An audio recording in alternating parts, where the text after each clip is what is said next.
Now, if you've been watching CNBC TV18 closely in the last few months, you've probably noticed that a large chunk of our startup stories are coming from Chennai. A study conducted by TIE Chennai has now discovered that Chennai startups have registered some impressive numbers on the funding and acquisitions front. So is the city all set to be India's next startup hub? Jude Saneth gets you more.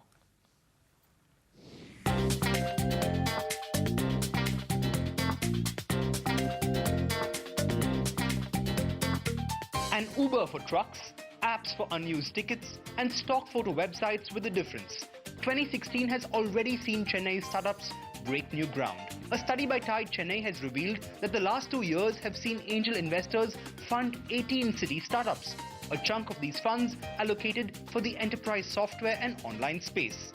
The last year alone saw venture capital funding of nearly 207.5 million USD pumped into 7 startups, with Bank Bazaar and netmeds.com accounting for 60 and 50 million respectively, while IFMR, Stayzilla and fundsindia.com bringing up the rear. In all, 32 startups have received venture capital funds in the last year, and TIE says a few more companies could be in line for more. These companies have been quietly already working, and you will see them come to the fore and get bought out. I can imagine that at least 25 companies you will see over the next 5 years who will come out and score big time. The 2-year period also saw valuations of these startups skyrocket, courtesy some big-ticket acquisitions.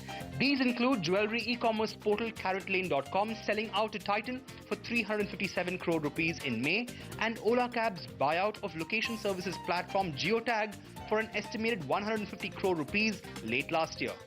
In all, acquisitions from February 2014 to June 2016 have breached the 2,000 crore mark.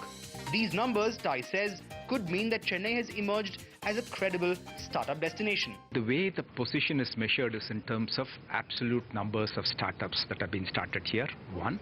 And because there are a greater number of startups, the amount of funding that has been committed to these startups. So on both these parameters, Bangalore will stand number 1, NCR will stand number 2, and Chennai follows the third category. With nearly 50 startups scoring big on funding and a few others seeing their valuations skyrocket, Chennai, it seems, is on the fast track to becoming a startup hub in its own right. What's more, with India's startup capital Bengaluru hitting a saturation point, any spillover to Chennai is good news for the startup ecosystem on the whole. In Chennai, this is Jude Saneth.